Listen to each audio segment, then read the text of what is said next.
all my right thinkers. Thank you for tuning to your boy, Pfunk, Thinking Right, at my YouTube classroom where I do what I do for you. Today, 25 rules, rightisms, storytelling, story with a message in the story. Today, I'm going to give you a story with a message and make sure I put the message in the story. This is about tradition of initiation. Talked about it a little while earlier. I'm going to finish up on it. I did 2 lessons on it. This is the 3rd lesson of 4. I'm going to pick up here where it says the best rest assured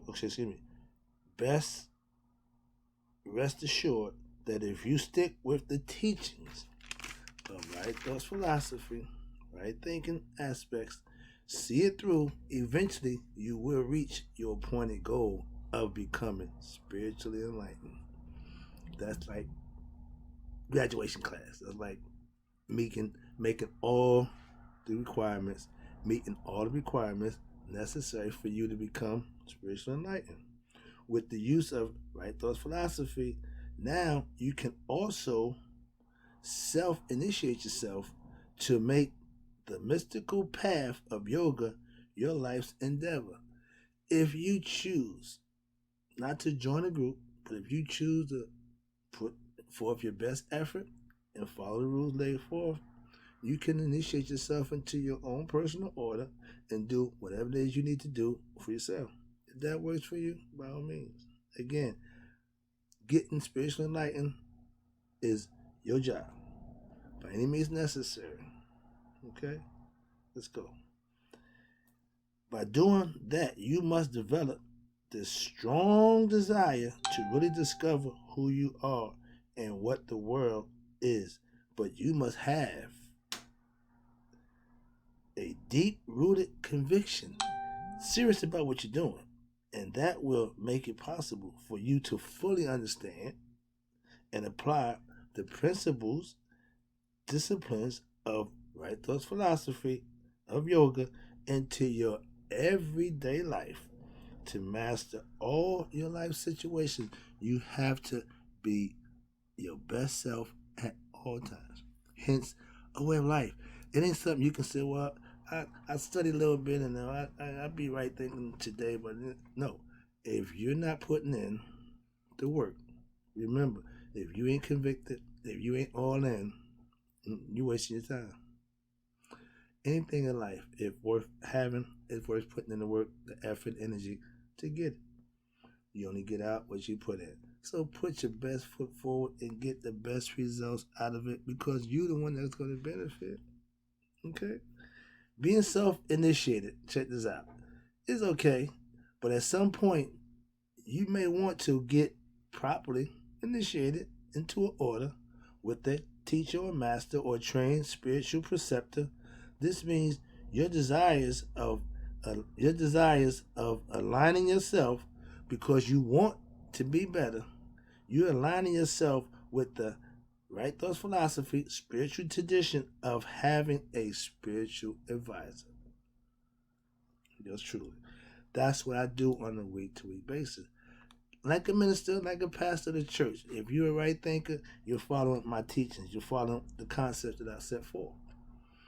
I come to you every week to give you more concepts, more views, more rightisms, more things that you can use for yourself on a daily basis to become the best you can be. By the end of this book, I expect to have somebody become a master of themselves during the course of this, paying attention, putting in your work, doing your due diligence. You will have that nihas moment. Trust me. I'm asking you, trust me. And if you put the work in, you'll thank me later. Only for giving you the information, only for steering you in the right direction, only for giving you the ingenuity and the understanding of what you need to be doing for yourself, for you to be a better you. That's all you owe me. A thank you will suffice. But seeing you doing, being, and having the joys of being the best you, that makes a smile to my face. Okay? As a teacher, well, first of all, as a parent, when you raise your children, you teach them right from wrong. You let them go and do their thing, and you support them in their endeavors in life. But there's no greater feeling when you realize that your offspring, your child, gets it. Meaning they understand everything that you've been trying to teach them all through life. When they finally get it, you can turn them loose and they'll be fine. Trust me. That's what it's all about. Raise them in the way they go. Yeah. If you give them everything they need to survive, you turn them loose into the world, they'll be ready to deal with the world for themselves with only the lessons that you gave them. I understand how that worked. I did it. Gave it to my son. He did it. Hopefully my grandsons will get it. They'll do it. And we keep this thing going. Okay? Here you go. Now, if you have spiritual teachers who will specialize in certain aspects of yoga, like I said, you got 5 different styles. I ain't going through right now because it's not what I'm talking about right now. But that's the idea. When I'm doing my yoga lessons, I break them down for you individually. But right now, we're talking about just the concept and being able to understand the yoga disciplines, such as a spiritual teacher may focus on a yoga, focus on yoga through the wisdom teachings.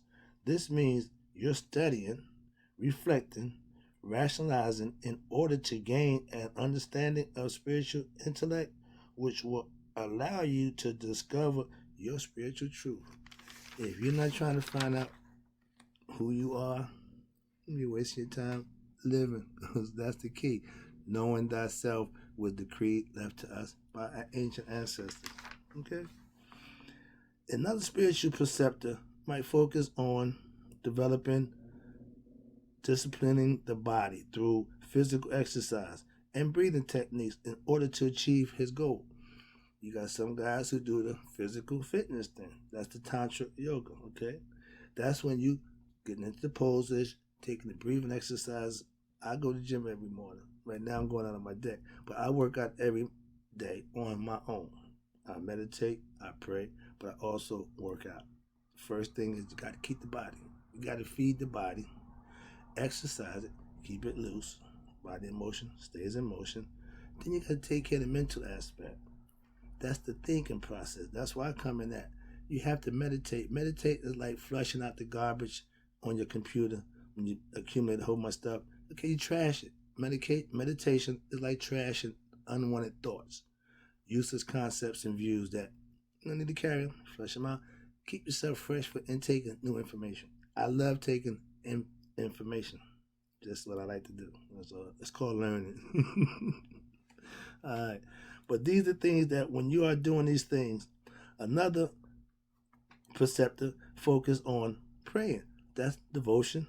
Another on meditation. Again, you can pick the one that works for you. First of all, each one has to be mastered at its own level in its own time. So you got 5 levels you got to achieve, at least just with the yoga concept. And if you understand the 6th one, which is the integral yoga, you got another one. But all that means is if you're studying, plenty stuff to study. But the studying ain't the important part. The important part is comprehending what it is you're studying. Once you reflect on it, you meditate on it. Meditating is thinking, contemplating. It's a whole bunch of things wrapped up in a concept that if you understand it, you can use it to your benefit, but that's what it's supposed to be, for you to enlighten yourself through calming yourself down, breathing techniques, put yourself in a place where the mind can do what it does. Okay? Intuitive information comes from within. Okay? But you got to sit yourself down and quiet yourself and just say, still yourself. That means that's true. It all works, trust me.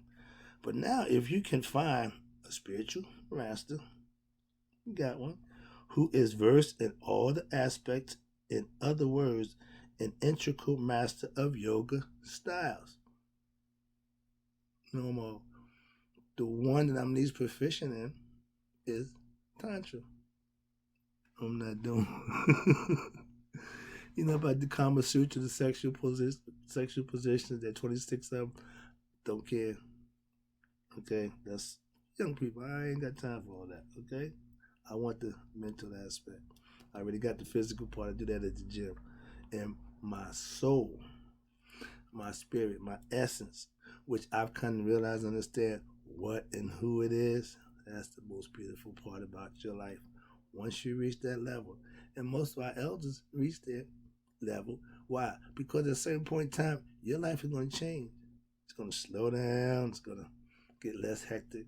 Now you got time to think. You got time to contemplate. You got time to go over a few things, reflect on your life.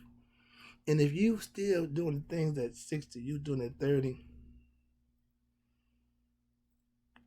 I don't know. I'm just saying.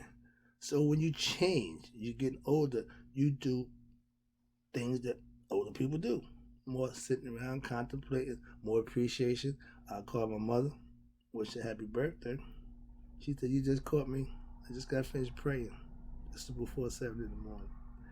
When you get to the point in your life when you wake up, you thank God you've achieved some things that you need to understand. That when you've done that, you on the upside.